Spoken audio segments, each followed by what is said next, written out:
эрхэм танд гівш Майкл Роучийн цэцэрлэг хэмээх буддын сургаалт үлгэрийг төлөвлөж байна. 1-р бүлэг нар. Бид хоёр тэр жилийн талархлын зоог барих өдөр анх биесээ харсан юм. Хоёр ээж маань дотн үерхдэг. Тэднийх 4 охинтой. Манайх 4 хүүтэй. Тэгээд лээжүүд нэг өдөр зах дээр уулзаад талархлын өдрийн үдийн зоогийг хамтдаа барья гэж шийдчихлээ. Тэр өдөр ах トゥ бид 4 ээжийн төлөвлөгөөний талаар бараг юу ч мэдэхгүй. Байшингийнхаа дэргэд тэрийг өгсөхийг оролдон шавар шороотоо гудалдчихад байлаа. Охид нэг нэгээрээ цуврч ирсэн юм. Эхлээд том охин нь гунхалсан ирж бид 4-ийн шавар наалдсан нүүр царайг харцаараа шилбүрдэж байлаа. Гэл хар ус, тормгор хар нүдтэй тэр бүсгүй үнэхэрийн дэндүү сайхан төрчээ. Тэрнийг байшинд ортол бид огт хэнэггүй царайлан ажлаа үргэлжлүүлж байсан боловч цайвар шаргал ус гол шиг биетэй 2 дахь охиныг ирэхэд ихэд баламгдаж ажлаа орхин хувцас хунартаа наалдсан шавар шороог хагас дутуу унгаалаа. Дараа нь 3 дахь охин ирлээ. Тэр бол нарийн гойлыг бэлхүүс хар хүрэн үстэй нүүр нүднээс инээд цацруулсан охин байлаа. Тэрээр үүдэндээ зогсож байсан ээж рүү намилзан алхах зур эргэж харахтана.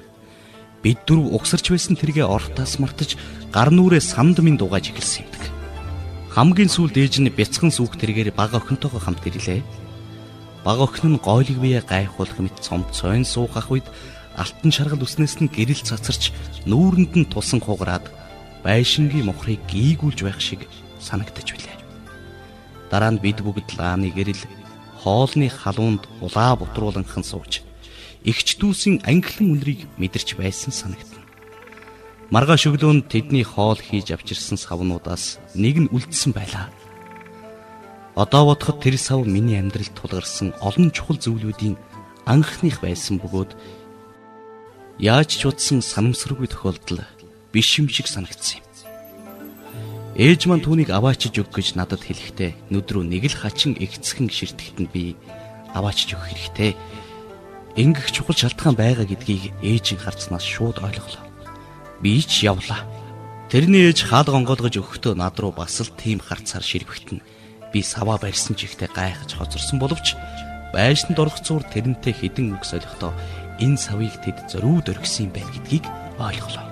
Тэгээд алтан шаргалт үст охин минь чи надтай хамт жаахан галахгүй юу гэж тэрнээс асуухад тэр сайхан хүрэн нүдэрээ миний нүд рүү ихц ширтэн зөөлөн инээж Тэгвэл сайн л байна. Эхлээд би танил зөргөөр охинтой хөдөлцөн алхахад задгаа тавьсан алтан шаргал ус нь мөрөн дээр нь асгарч би замын ихэнхийг харахгүй явлаа. Дараа нь бид хоёр миний мэдэхгүй замаар алхаж байх зур нар жаргаж цагаан гээгээ тасарсан байлаа. Бидний амьдардаг цөл газарт өвлийн ихэнх сард нар жаргамагцал харанхуй болдог юм. Тэр мөчөөс миний сургууль болон тэр дундаа маш их цаг өнгөрүүлсэн анги танхимд сурах үжигээс бус харин хүний амьдралын жинхэнэ сургууль.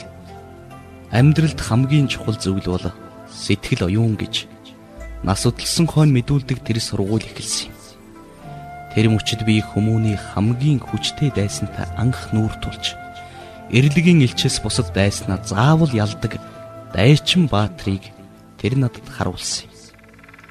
Тэр намайг баруун талын багахан чулуун хачлахаар хаасан чулуун хэрэм доторх цэцэрлэг рүү хөтлөн орлоо. Анхны шөнө тэр цэцэрлэгт миний хамгийн тод харсан зүйл бол цөд газарт ховорхон үзэгддэг аврах том мод байсан юм. Нүсэр гүн үндэстэй түнэр харанхуй шөнө гадаад ертөнцөөс өөрийгөө хамгаалахар нөмрөлсөн өндөр сагалгар мөчрүүд нь унтсан тэр модыг би нуруугаараа налдан зогсоход охин над руу шахан зогсох үед дүүжгэр урт хөлн миний хөлд шүргэж биеэс нь нарны гэрэл цацарч байгаа мэт Юрусын халуун илч намайг төөнөж байлаа. Хүний биеэс тийм их илч гардгийг би хожимч үзээгүй. Би түүнд хичээл дээр үзсэн зарим зүйл, унжсан номноос санаанд үлдсэн багсаг зүйл, хичээл сурлагынхаа талаар сургууль дээрээ миний нэр хүнд их өсөж байгааг ярих гэсэн бодол төрж ярих гэтэл тэр тансаг хүрнүүдээ хагас ансхийн өөдөөс ширтгэтэн үгээр илэрхийж боломгүй хачин сайхан мэдрэмж намайг эзэмдэн амаа ангаас нь чигтээ гөлөрж хориглоо. Миний сурч мэдэх ёстой зүйл бол сурах хүчиг эргүүлэх биш.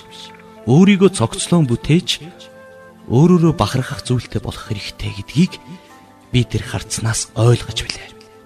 Үүнийг би 16 настайдаа тэр охиноос цээжинд минь хацраа нааж алтан шаргал үсн асгарах бороолуга адил дээрээс нүмрэн буухад ойлгосон билээ. Ингээд би цоошин замаар алхаж тэр мөчөөс эхлэн миний амьдралд дагдаг хамгийн аюултай хүчтэй дайсан бол шунал тачаал гэдгийг ойлгосон юм. Би тэрний бяцхан хөхөнд гараа хүргэтэл тэр энэ удаа нүдэ дүрлийлгэн зэвүүцэл цохиулсан ширүүхэн харц шулуудахад би гихч амтан гараа хамаагүй хөдлөх ёсгүйгээ ойлгосон юм. Тэр харцнаас би 2 дахь сургамж авч зүрх минь 2 дахь орон зайд тэнгэрлэг сэтгэлийн орон зайд нэвтэрсэн билээ. Дараа нь тэр гараас минь хөдлөн цэцэрлэгээс гарахдаа ганц ч үг дуурсангүй. Миний урам хугарч сэтгэл гонцох шиг болох тэрхэн зур энэ мэдрэмжийг тэр мэдээд тэр дороо зогсон над руу 3 дахь удаага ширтэн харлаа. Түүний харцнаас би юу болж гарснаа тайлбарлан хийж чадахгүй. Гэвч нуруугаа ихцлэн зогсоод алгаа над руу харуулan гараа ялимгүй өргөсгийн сунгаж алтан шаргал үсэн мөрөө бүрхэн буухтаа нүрийн хүрээлэн ард талд байгаа авраг модны оройгоос туссан сарны туяанд нүүр нь гийж буй тэнгэрийн дагин цөлийн салхинд хормой хотон зөөлөн намирах нэмгэн торгомсог цамцсэлт нь одооч хожим хойнч түүнтэй хамт байхтаач өөр хэн нэгэнтэй хамт байхтаач юунд игдүүцэх хэрэгтэйг минь асуусан харцна. Энэ амьдралын эхэнд энэ хормоос хойш миний орших шалтгаан бол зөвхөн өөрийн санаа бодол дэх харанхуй хар хүчийг ялан дийлж сурах, дотор нь өөрөө оршин байгаа алтан гэрэлт амьдралыг хизээчүүл эцэслэх, амьдралыг өгч сурахыг надад ойлгуулсан тэр харцыг би тов тод санаж байна. Ингэж л тэр миний амьдралыг эхэлсэн бөгөөд салан одохдоо наранд хүр тэр чамайг түлхэхгүй гэж хэлсэн билээ. 1-р бүлэг төгссөв. Их болсон 6 зүйлийн хамаг амьтанд өдзий хутаг орших болтугай.